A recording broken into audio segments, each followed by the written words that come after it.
Está no ar! O mais tradicional podcast sobre corridas do Brasil. Os comentários e o debate sobre automobilismo de um jeito que você só ouve aqui. A partir de agora, Bárbara Franzin, Thiago Raposo, Diogo Gomes, Thiago Rosa e Fábio Campos apresentam Café com Velocidade. Café com Velocidade. A dose certa na análise do esporte a motor. Bom, estamos então começando este bloco de discussões a respeito do automobilismo, sempre colocando a dose certa nas nossas falas, nos nossos diálogos. E aqui, a dose certa agora vai ser para a Fórmula 1.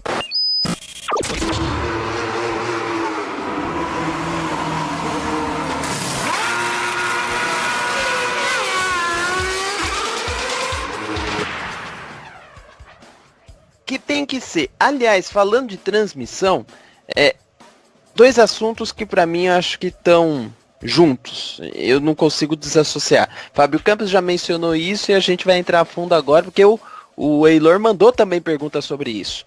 Em 2017, a Fórmula 1 pagou às equipes um montante 47 milhões menor, 5%, do que na temporada anterior, antes da Liberty Media assumir a categoria. Muitos foram os argumentos da nova detentora da Fórmula 1, desde o menor número de GPs em 2017, perda de patrocinadores da categoria com a saída de Eccleston, até aumento de gastos da categoria com contratações, eventos e ações de engajamento dos fãs. Quais os motivos e quais serão os desdobramentos deste embate, que já levantou as objeções de algumas equipes em tempo? O que sabemos sobre as ações de engajamento? Estão sendo eficazes? E aí, eu coloco o assunto do streaming da Fórmula 1. Porque para mim tá claro, pelo menos minha visão, que um dos pontos que a Fórmula 1 tá tentando buscar receita dentro dessa conta maluca, que é essa divisão de dólares entre as equipes, é fazer com que a audiência aumente de alguma forma, e aí vai dar um serviço novo, um serviço que está chamando a atenção, porque junto com essa questão de transmissão também vai trazer a Fórmula 1 a hora que quiser, num serviço on demand para os fãs de automobilismo, esses fãs que a gente não conseguiu definir muito bem, talvez definiu ali como um cara que compre, um cara que queira ver o capacete ou não queira, enfim. Mas esses fãs vão ser impactados diretamente com isso. Então, fiquem à vontade. Eu não sei quem quer começar, porque esse é um assunto que eu já vi que Fábio Campos tem interesse, Diogo Gomes tem, a Babi tá louca para falar sobre o streaming, que eu sei. Eu acho que eu não consigo desassociar esses dois assuntos nessa pegada. Então, fiquem à vontade. Não, mas não tem fiquem à vontade, não. Você é o âncora, você agora tem o poder. Você, com grandes poderes, vem grandes responsabilidades, já dizia o tio do Spider-Man. Então, exato. Diogo Gomes. Eu ia mandar um Ladies First pra Bárbara aqui pra tentar ser gentil, ele me colocou. Semana do Dia Internacional da Mulher, seria conveniente. Exatamente, dia 8. Você ainda tem chance de fazer. Parei daqui a pouco. Tem um outro assunto que a Bárbara será fundamental. Então, olha, eu tô tentando ser gentil, estão aqui me doutrinando, mas vamos lá. Olha só, primeiro de tudo que é estranho a gente falar serviço de streaming, algo novo, né? A Fórmula 1 tá bem atrasada em alguns pontos, é incrível. A MotoGP, acho que o serviço de streaming da MotoGP já deve ter sei lá quantos anos. E funciona incrivelmente bem, inclusive, apesar de o preço ser um pouquinho salgado. Nem sei quanto tá agora, mas historicamente o preço é um pouquinho salgado. Mas você vai olhar, por exemplo... Você já assinou ele? Em algum período já. Depois parei, por conta do preço. Mas eu confesso que nem sei quanto tá agora. O WRC Plus é absolutamente incrível. Eu sei que vocês odeiam rally, mas pra quem gosta de rally como eu, é uma outra experiência de rally. Nós não odiamos rally. Meu Deus do céu, odeiam rally. Não odiamos. Por exemplo, você sabe muito bem. Mas é pra provocar. A gente já começa o ano assim. O WRC Plus, só pra citar um exemplo, ele quase que diz assim, olha, eu tenho aqui 15 câmeras em 15 carros, você quer ver qual? Você quer ver como tá indo fulano? É uma opção incrível. Então, assim, tem outras categorias, até de menor, até porque a Fórmula 1 é a grande mãe de todas as categorias, que já estão fazendo aí há um certo tempo esse tipo de serviço. E muito muito, muito bem. Eu não acompanho, por exemplo, da Superbike, mas eu tenho um amigo que tem da Superbike que assim, adora. Então, até categorias bem menores já tem uma parte muito forte nessa questão de streaming e tudo mais. E a Fórmula 1 demorou muito para chegar, então eu até achei que fosse ser assim, a primeira ou segunda ação da Liberty assim que pegasse a Fórmula 1 nas mãos dela. Pegou, lançou. Eu realmente achei que fosse ser uma coisa assim. Porque é tão óbvio que precisa, é tão óbvio que tem público pra isso, que tem conteúdo pra isso. Eu falei, meu Deus, como é que não tem? Antes a gente falava, por que não tem? Ah, porque tem uma certa pessoa lá que vai depois por que demorou, mas continua. Maravilha. E no segundo ponto agora que a gente já tem esse novo pessoal, essa com ideia nova, por que não? Vamos esperar a resposta do Campos, que eu honestamente não sei. Mas assim, eu acho que é um serviço que tem tudo pra melhorar até a interação do fã como um todo com a Fórmula 1. O que a gente tem parecido com isso, assim, em uma escala muito menor, é a questão do aplicativo. Eu tenho, acho que a maioria aqui também tem, que faz um bom tempo que eu não uso, mas até um certo tempo atrás ele funcionava bem com alguns rádios e tudo mais. O início, pelo menos, dele foi bem promissor e já foi assim, uou, legal, vamos lá. Porque a gente é tão raso de não tem nada de Fórmula 1. Eu me sinto... A gente tem que vir no stream, a gente vai no YouTube e tem que ver um vídeo rápido, porque senão apaga. É quase que a gente é bandido tentando ver um negócio legal, sabe? Então, isso vai aproximar. Isso vai aproximar. A menos que queiram cobrar, sei lá, $200 para resolver um negócio... não mais um preço justo, aí até para Fórmula 1 um preço justo é complicado falar, né? Mas um preço normal, vamos colocar dessa maneira, eu acho que tem tudo para fazer muito bem para a categoria, mas mais até do que a categoria nessa parte muito interessante, talvez até mais importante no pensamento deles, que o Rosa trouxe, parte política, parte de faturamento e tudo mais, mas eu digo na parte de interação do fã mesmo, sabe? É difícil você achar pessoas que não têm serviço de streaming, em geral, seja, sei lá, um Netflix da vida, já é um serviço de streaming, talvez o pai deles, no geral. Então, todo mundo tem, e aí é uma espécie de aproximação. Você tem que ter essa parte, sabe, no seu âmbito ali, no seu negócio. E a Fórmula 1 agora insere isso. Há alguns países ainda limitados, nosso Brasil varonil, inclusive, entre eles, até acho que mais pra frente, talvez tenha alguma coisa. Mas eu acho que já é o início, sabe? Já é uma aproximação. E isso é muito válido. Eu tenho muita coisa para falar, mas eu gostaria de ouvir a Bárbara, ou quem quiser, na minha frente, por favor. Eu também tô curiosa para saber por que a gente não teve esse streaming antes, que você vai contar, Campos, já. Mas, realmente, eu concordo com o Diogo que quando ele diz que era um absurdo a gente ainda não ter. Mas a Fórmula 1 ela era tão atrasada. Se a gente parar para pensar, a questão de 2 anos, não tinha rede social, não tinha nada de frames de vídeo sendo compartilhados ali, quase que em tempo real com a gente. Pior, né, Bárbara? As equipes eram proibidas de fazer imagens nas suas redes sociais. Sim, nada, né? Então, muito piloto já levou bronca, porque às vezes filmou boxe, então tinha que apagar. As equipes postavam só umas fotos, assim, e às vezes nada a ver com nada nas suas redes. Então, acho que foi bem formiguinha mesmo para tentar recuperar todo esse tempo perdido. E, finalmente, a gente conseguiu chegar no streaming, que realmente não é novo, mas eu acho que vai mudar bastante a relação da Fórmula 1. Eu mesma já parei para pensar que, se tivesse um streaming, eu assinava na hora. Ia ver uma narração com mais qualidade. Ia ter oportunidade de ver várias câmeras, né? Que eles anunciaram que vão ter 2 tipos de pacotes e o mais completo tem essa questão de você escolher câmeras e rádios e narração, assistir corridas antigas. Então, para o nosso quadro das corridas clássicas, podia ajudar bastante também, dependendo da prova. Liberty Media patrocina nós. Olha, seria um sonho, hein?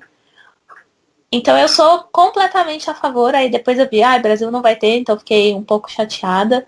E outro ponto também que eu vi as pessoas comentando, assim, eu entrei em algumas menções no Twitter falando sobre o assunto e muita gente reclamando que, pago se for R$10, pago se for não sei quanto, e fazendo a base de comparação, fica junto com o preço de Netflix mensal. Então, não é uma coisa assim absurda, acho que dava no máximo R$50 por mês. Então, se você parar para pensar, uma pessoa que gosta de Fórmula 1, ela tem a gente entende que ela tem uma certa condição. que às vezes R$50 você pensa, bom, prefiro pagar por um serviço legal, que de qualidade, que eu vou poder me informar ali, vale a pena o investimento. Então eu tô bem curiosa mesmo para ver qual que vai ser desse streaming. Já espero talvez dar um jeito paralelo de conseguir assistir aqui no Brasil, mas acho que aguardo os amigos aí me ajudarem a descobrir essa forma. Mas eu acho que é bem interessante. Assim, da mesma forma que existe as TVs Amazon corsárias, Prime, né? Uhum. O Amazon Prime. Mas eu confesso que até o aplicativo oficial da Fórmula 1, que tinha o Live in Time, os pneus, né, ali, eles liberavam informação mais completa se você pagava. E quando virou a temporada, renovou automaticamente no meu cartão. E eu falei, tá bom, deixa aí mais um ano. E eu me acostumei a ver com as informações completas, então era meio difícil já não ter. E era um valor que eu achava que valia a pena. Não, tem essa informação mais completa, posso ouvir os rádios, ver todos os dados dos pilotos. Então, para mim, fazia sentido ter esse tipo de investimento.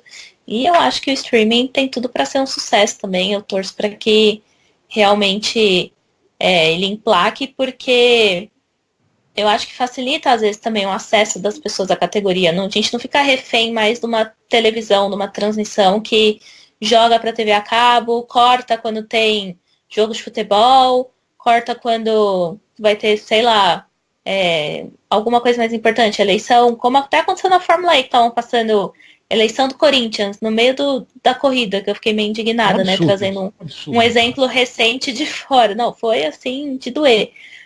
Mas talvez pode ser uma porta de entrada que é um pouco acessível para a pessoa conhecer mais a fundo a Fórmula 1, e para a gente eu acho que é um prato cheio, então eu estou curiosíssima. Thiago Raposo. Raposo tá caladinho, por favor. Tá quieto, fale. Eu acho que não vai pegar, que não vai dar em nada. Nós temos MotoGP que oferece isso, nós temos o FIA WSC que oferece isso, a gente tem outros... Acho que a gente tem outras categorias, o MXGP oferece isso, que é um serviço muito pouco utilizado. Eu acho que não vai dar em nada. A maioria das pessoas vão continuar assistindo pela TV aberta aqui no Brasil. Se deixar de passar na TV aberta, vai continuar assistindo no Sport TV. Eu acho que uma pequena parcela vai por esse lado. Eu acho que o modelo de negócio utilizado pelas categorias é um modelo errado. Elas deveriam ganhar dinheiro de patrocinadores, inserir ali spots de propagandas obrigatórios que forçasse as pessoas a assistir, não tivesse a opção de pular a propaganda nem nada, e dessa forma sustentar este negócio, porque se depender das pessoas pagarem, por mais que seja R$50, e como a Bárbara falou, geralmente quem é fã da categoria de Fórmula 1 tem uma certa condição, eu acho que as pessoas não pagam. Um grande exemplo é Fábio Campos, 24 horas de Daytona de 2 ou 3 anos atrás, que se não me engano era R$10. De Le Mans. De Le Mans. Se não me engano era R$10 ou R$15 para você ter o streaming em HD de altíssima qualidade, com várias câmeras. Ele se recusou a pagar e ficou vendo num streaming que travava e tal, e que tinha que ficar correndo atrás de link de tempo em tempo, porque um link caía e o outro...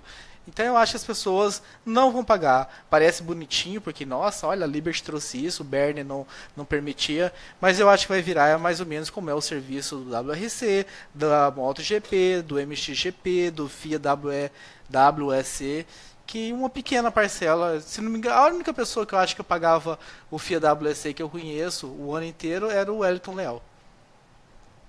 Raposo, dá uma nota pro da NASCAR de 0 a 10. O da NASCAR não é, né? O da NASCAR não mostra a transmissão, mostra aquela... Tá, é verdade. Mas você tem ali um live uma time animação, realidade virtual, né? Assim, uma coisa assim. Você vê o carro na pista, sem ser por uma câmera, mas você vê exatamente o que ele tá fazendo. Cara, pista, o do computador eu gostava muito. Pena que eu tô muito sem dinheiro e não renovei. Você não tem ele mais? Não tem. Porque o do computador me dava uma imagem que eu achava muito interessante, que era uma imagem de cima, que tinha a bolinha dos carros, aquela imagem que a Fórmula 1 lá nos anos 80 tinha, que era o circuito e as bolinhas passeando pelo circuito e tal. Aí você via quem entrava no box, os starting park, exatamente isso. Quem era esse starting park, quem estava fazendo umas estratégias meio loucas, parando. Você tinha essa visão que você não tem hoje na NASCAR. É difícil ter essa visão de... Um cara parou, um cara foi pra garagem. Se bem que agora também não é muito mais permitido essa de ir pra garagem e voltar depois de tanto tempo. Mas mesmo que tivesse, não teria opção. Aos deuses do automobilismo. A transmissão, ela corre-se completamente. E eu discordo sobre o Staten Parkas, mas é outra discussão, outra hora. Concordo. Também discordo da opinião do Campos. Mas... largando para estacionar. Muito bom saber. Mas tinha um propósito. Eu acho que funciona. Eu acho que vai funcionar exatamente para essa galera mais próxima. No caso, o Raposo na NASCAR.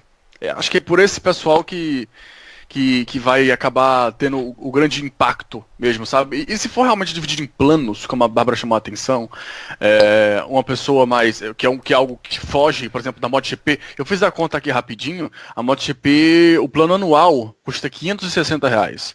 O do WRC custa 356. O da Superbike, se não me engano, é 301 quebradinho também, não lembro exatamente agora. Mas assim, o da MotoGP, por exemplo, ele te entrega todas as corridas on demand, não só as corridas, ele te entrega horas e horas de pré-race e pós-race, te entrega entrevistas exclusivas que vão apenas para isso, ele vai te entregar, agora na pré-temporada, eles ficam ao vivo o tempo inteiro. Assim, é uma transmissão realmente completa, você vive aquilo ali. Até por isso que o preço é um pouco mais caro, mas para quem é fã mais próximo mesmo, acho que funciona bem. Eu só queria, antes de você falar, Fábio Campos, eu só queria me desculpar por ter chamado a atenção na hora que eu falei, para você usar Halo em vez de Halo, né? Porque algumas pessoas ainda não aprenderam a lição. Tem gente aqui que não vai terminar a frase, se você for levar o seu rigor ao pé da letra. Então, que bom que você... Parabéns, Rosa. Parabéns por você. Com o primeiro programa do ano, você já percebeu como as coisas funcionam aqui nessa mesa. Vamos lá, deixa eu entrar Fábio. Do streaming também. Eu acho o seguinte, eu não cravo que vai dar certo, nem que vai errar, porque, primeira coisa, o preço vai ser fundamental. É fundamental. Se essa ferramenta chegar como uma opção de receita, para mim vai fracassar. O objetivo, aliás, temos que responder o Eilor, né? Porque o Eilor fez a pergunta genérica e a gente está pegando um ponto, né? E para responder bem rapidamente o Eilor, a questão, Eilor, desculpa, Campos, antes de você explicar, a gente só coloca que tivemos questionamentos ao longo da semana a respeito do streaming, não só no e-mail, mas no grupo do WhatsApp, algumas outras pessoas falaram, quando vocês vão falar, tudo. Acho que é importante que o Eilor levantou a questão da receita menor e que o streaming é um dos pontos relevantes nesse sentido, como método ou possível melhoria nesse cenário. Continue. Eu só queria cravar nessa resposta do Eilor, como você recapitulou muito bem, de que o grande problema, Eilor, não é a questão da receita ter diminuído. Foi feito até de uma maneira transparente pela Liberty, que mostrou por que diminuiu e mostrou por que gastou. Apesar dos erros crassos que ela fez ali por meados de dezembro, de divulgar números de público de prova completamente errados, alterados ou não, propositalmente ou não, por ter divulgado números de receita das ações da Fórmula 1 completamente falsos. Então, isso aí, nota 0 para eles. Se foi erro, se foi intencional, é coisa de Bernie Eccleston. É pior ainda. Mas... se foi um erro também, nota 0. Nesse caso, pelo menos abriram as planilhas. Falaram, o prêmio para as equipes diminuiu, porque estamos gastando com o pessoal que estamos montando, né? Um dos gastos grandes é que eles estão fazendo uma coisa que eu acho super válida, que é trazer gente do automobilismo para montar uma comissão para estudar as corridas, para trabalhar as corridas, para trabalhar os carros. Vale a pena se for diminuir a receita por isso, porque vai ser um ganho lá na frente. Mas aí tem a questão de mudou o quartel-general para Londres, era em Nova York, enfim, tem vários custos, e esse das mídias sociais, parece que é uma coisa muito cara. Então, teve isso. Mas isso é ruim, é claro que é ruim, como eu falei, isso interfere no quem vai para o Q2, quem vai para o Q3. Mas pior do que isso, Eilor, é a má distribuição, que permanece. Que ainda tem que permanecer, não é culpa da Liberty. Tem que esperar esse contrato nefasto do Bernie Eccleston acabar, para que possam virar e falar assim, acabou os 100 milhões de dólares por ano da Ferrari. Vamos jogar um jogo igual. Entendeu? Ferrari, você quer ir embora? Infelizmente, vamos sentir muito a sua falta. Mas vai. É o que a Liberty precisa fazer. Se ela não fizer isso, ela está fazendo como o velhinho que muita gente tem saudade. Que tanto mal fez que a gente paga pelo mal dele, né? Mesmo ele já estando, né? Enfim, partindo dessa para outra. E a gente está sentindo o mal dele até hoje. A gente fica aqui sofrendo. Ele tá rico. E a gente fica aqui assistindo coisas patéticas que ele deixou. A herança do BNX para a Fórmula 1, claro, o tamanho dos espetáculos, corridas, maravilha. Mas no profundo da Fórmula 1 ele deixa essa herança que é maldita. Vamos lá, então para fazer essa resposta é isso, Willer. A má divisão é muito pior do que diminuir um ano ou outro. Vamos entrar na questão do streaming. Acho que, repito, não sei se vai dar certo ou não. Se for tratado como uma fonte de receita, vai fracassar, porque esse caminho é para ser uma alternativa, aí ele vai dar certo. Se ele for barato, para servir a uma alternativa, para a pessoa ter uma opção, porque a gente olha muito o lado brasileiro. Porque, claro, natural, né, em que uma TV a cabo é quase comum na maioria da população, em que o canal da Fórmula 1 é entre o pacote mais barato da TV a cabo. Não é o que acontece na maioria do planeta. Né? A Fórmula 1 está migrando para a TV a cabo na Europa, praticamente em todos os lugares. Praticamente em todas, exceção a Alemanha, em que vai ficar só na aberta. A Alemanha é impressionante, é uma exceção em tudo nessa questão de público. Itália, não? Itália só na TV a cabo agora. A Itália perdeu em 2018 a TV aberta. Vai perder em 2018. Entendeu? É que eu acho que ainda a audiência da Itália, eu vi em algum lugar que a audiência da Itália ainda é grande. Talvez seja maior até que da Alemanha, mesmo indo para o cabo. Não tenho dúvida. Mas pode... O impacto disso, por exemplo, o principal mercado, que é a Inglaterra, é muito caro para ter a Fórmula 1, que vai virar exclusiva. Esse ano é o último do canal 4, né, que é o canal aberto. O ano que vem, exclusivo para a TV a cabo. É muito difícil para eles. Tudo bem, eles são mais ricos. Verdade, são mesmo. Mas é mais caro. É proporcionalmente muito mais caro. Então, o streaming, ele pode salvar a Fórmula 1 no sentido de massificar. Além de, aí o olhar brasileiro. Agora eu vou colocar o olhar brasileiro. Além de servir como concorrência. Botar pressão. Olha aqui, ô Dona Globo, você não quer passar no seu streaming? Então eu vou colocar o meu. Você não quer que eu coloque? Então você vai fazer o seu.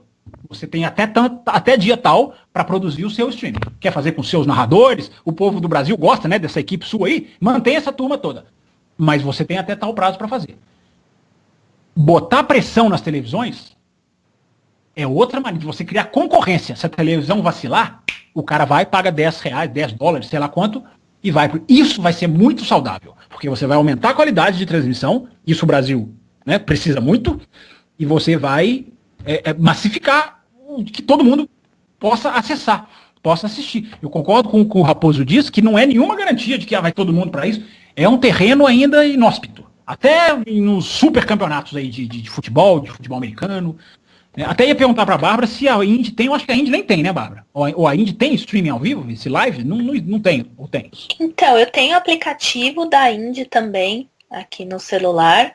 E eu sei que tinham coisas extras para quem era assinante da Verizon. Então eu nunca consegui ter ideia do que era. Mas assim, eu vejo live time, tem alguns videozinhos, mas na hora da corrida eu vejo exatamente o que o Raposo citou lá da NASCAR. Eu vejo as bolinhas ali durante o traçado, mas eu sei que tem mais coisas que eu não tenho acesso. Parece ser mais uma ligação ali com o patrocinador, né? Exatamente. E a Verizon... É a Verizon que banca. Isso. E ela é dona também de algumas... Ela é dona não, na verdade ela tem parceria com algumas empresas no ramo de mídia também, então ela tem assim, o fundo dela também desemboca no streaming ali nos Estados Unidos, né? Assim como a AT&T, eu até coloquei... desculpa, Rosa.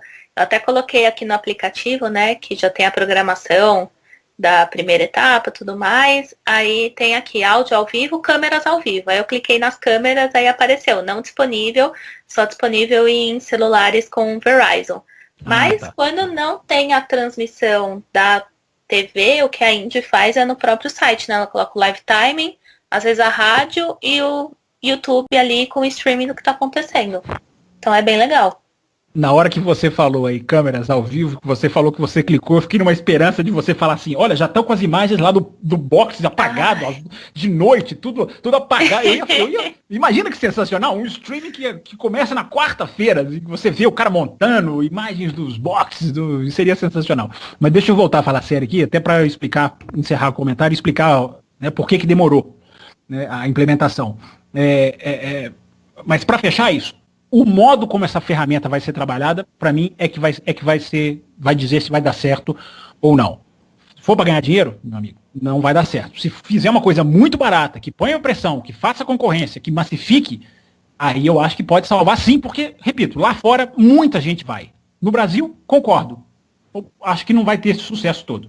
Mas lá fora, a chance de ter uma repercussão alta, porque todo mundo não, né? Porque com quem eu já pude até trocar ideia, o preço dói o preço que eles pagam. Quem gosta de Fórmula 1 se vê obrigado a pagar um pacote que é dos mais caros, porque nem o pacote da Sky está entre os mais baratos. Você tem que adquirir o pacote da Sky lá fora, a Sky Sports, e ainda dentro dele você tem que comprar a Fórmula 1. Então é um preço em cima de um preço. Então eu acho que isso é muito importante para a Fórmula 1 no mundo. O Brasil é outra história. Por que demorou? Quando a Fórmula 1, quando a Liberty assumiu, ela já começou a trabalhar esse assunto. Não demorou porque ela quis. Só que ela teve que renegociar contrato por contrato dos países em que ela pôs. Se você pegar a lista dos países em que está disponível, a maioria é Antigua e Barbuda, Ilhas Seychelles, enfim, a maioria são países da América Central, enfim, de outro lugar do mundo que não há essa participação com a Fórmula 1. Os países grandes mesmo são os Estados Unidos, que é o motor de tudo isso que está acontecendo, a Alemanha, vocês podem me ajudar a lembrar aí a França, e tem mais alguns, ou tem a Bélgica, que é importante, para mim é importante a Bélgica, vocês vão me desculpar, mas da Bélgica tem, a Suíça acho que vai ter também, enfim, são dos países mesmo, que tem a massa de público, são esses. A maioria são países ali como América Central, enfim, que não existia esse problema, mas em todos esses outros países, teve que se renegociar o contrato. E a Liberty se viu num desafio técnico tão grande e uma vontade tão grande de fazer isso dar certo, de não começar engatinhando, porque se ela fosse começar do zero, ela ia ter que começar engatinhando. Oferece primeiro a imagem, depois isso, aquilo. Ela já quis entrar com tudo pronto. Então o que ela fez? Ela acabou um contrato que ela tinha com a NBC. Rosa vai... Se não está atento, tenho certeza que vai... Tô atento, sim. Sabe muito bem disso. Rompeu o contrato com a NBC, que fazia uma transmissão que o Brasil nunca fez da Fórmula 1, de mandar repórter, de transmitir horas e horas, de fazer cobertura durante a semana. Se não me engano, Fábio Campos, são 300 horas por ano de transmissão. Exatamente. Você compara com o Brasil. Um dia faça uma conta aí do Brasil. Na corrida tem 1h30, então multiplica aí 1h30 por... Enfim, é mais ou menos isso, né? Que já estava no... E contando classificação, treinos livres, pré e pós-corrida. E aí trocou para uma ESPN que vai simplesmente puxar a transmissão na Inglaterra. Não vai mandar, mas não vai fazer uma pessoa falar nada. Não vai abrir um microfone. Não vai montar um estúdio para fazer. Vai puxar a transmissão inglesa da Sky, que faz por merecer, pela qualidade técnica, mas é muito menos vendável. O americano gosta do seu estilo, gosta do seu Michael Waltrip, né? Desse estilo. Não vai ter isso. Por quê? Porque a ESPN é a responsável pelo streaming na Fórmula 1. A ESPN já tem um know-how, é aí que eu citei você, Rosa, você sabe muito bem disso. A ESPN tem um know-how de NBA, de seja o que for, de transmitir, de fazer o streaming que funciona, de fazer um streaming interativo, com informações claras. Então a ESPN entra com um know-how para ser ela a dona do streaming em troca de uma transmissão pela TV mínima. Né, que é puxar ali de outro canal, embora, repito, de um canal que todo mundo já conhece, que faz uma transmissão muito completa. Então esse é o segredo pela demora. Muito menos horas, né, Fábio Campos? Além de tudo, eu no mesmo lugar que eu vi que eram 300 horas, a ESPN vai transmitir, acho que tá em torno de 150 horas, por aí. Então, talvez, assim, Rosa, talvez até proposital. Talvez é aquele negócio de estar tirando da televisão para vender o streaming. Não estou dizendo que concordo, mas talvez, não posso dizer também que é certo porque não tenho essa informação. Mas talvez até proposital. Tira da televisão, coloca, não a corrida, mas os treinos de sexta. Não põe na televisão, não. Faz o cara pagar ali um streamingzinho. É um jeito deles fazerem, que eles podem estar fazendo essa questão do streaming. Então, demorou por isso, por 2 motivos. Para renegociar com a ESPN e terminar a parceria com a NBC, e o principal, renegociar os contratos de televisão com a maioria dos países que eles conseguissem. Encerro só falando uma coisa. Acho que o Brasil vai. Em algum momento, o Brasil entrará. Mas, evidentemente, que com a TV que a gente tem aqui, não seria fácil. Né? Uma TV que quer tudo para ela, compra campeonatos para não transmitir, só para a concorrência não ter, ou seja, o fã, dane-se, a 1GP foi assim. É evidente que essa televisão não facilitaria a vida do seu público, ela facilita o que é bom para ela. Então é claro que no Brasil não entraria fácil. Mas eu acredito que uma hora vai entrar. A América Latina toda já tem, hein? Isso eu esqueci de falar. A América Latina toda conseguiu, tem essa disponibilidade, só o Brasil que não. Todo mundo sabe por quê. Bom, vamos passar então para o último assunto desse bloco de Fórmula 1. Eu já queria adiantar o Eilor, que mandou vários questionamentos. Alguns deles eu deixei aqui anotados, nós vamos deixar para a próxima semana, tá, Eilor? Até porque vai ser mais interessante falar sobre Toro Rosso, Renault e punições no grid, algumas coisas, talvez para a semana que vem, depois de ver a segunda semana de treinos. E aí, claro, vocês já podem encaminhar algumas questões também que surjam a partir do que visualizarem nesse período.